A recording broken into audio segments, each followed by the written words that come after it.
jenis-jenis soal JLPTN 5 dan tips cara menjawabnya. Minasang, N5 adalah level terendah dan termudah dalam ujian JLPT.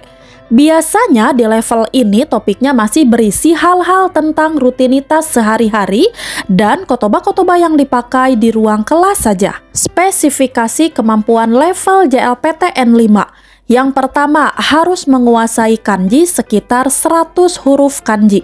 Yang kedua, menguasai kosakata sekitar 800 kata. Kemudian, untuk reading, mampu membaca dan memahami kalimat sederhana jika ditulis dengan hiragana, katakana, dan kanji yang sangat dasar. Kemudian, yang keempat, listening, yaitu mampu memahami kalimat pendek tertentu yang digunakan dalam kehidupan sehari-hari dan di ruang kelas yang diucapkan lambat atau perlahan.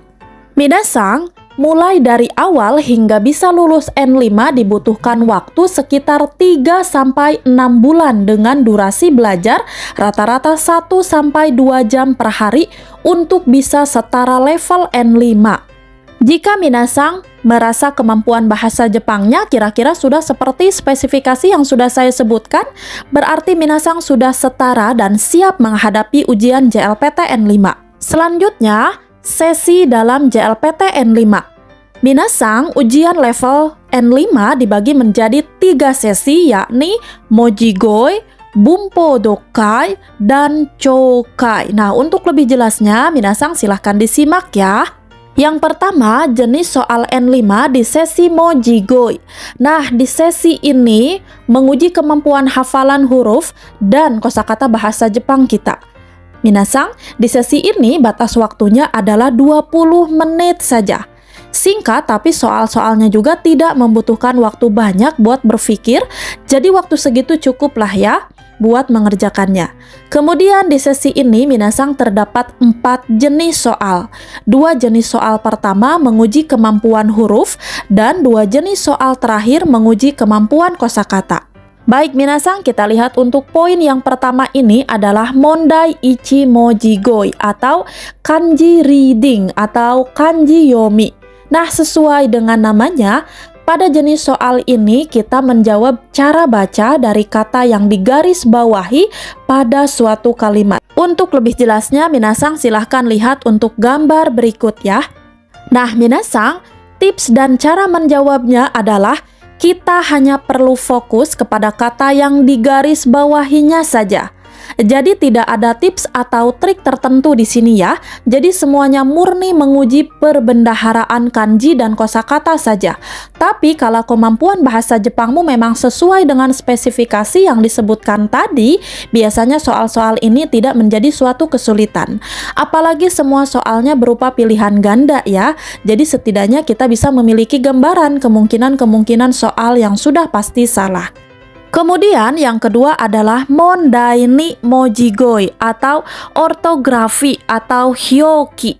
Nah, jenis soal kedua di sesi Mojigoi ini bernama ortografi. Bisa dikatakan jenis soal ini kebalikan dari jenis soal yang pertama. Di sini kita menjawab dengan pilihan kanji atau katakana yang tepat dari suatu kata yang digaris bawahi. Minasang silahkan lihat untuk gambar berikut. Minasang, sama seperti di jenis soal pertama, jadi tidak ada tips atau trik khusus pada jenis soal ini ya. Cukup fokus pada kata yang digaris bawahi saja.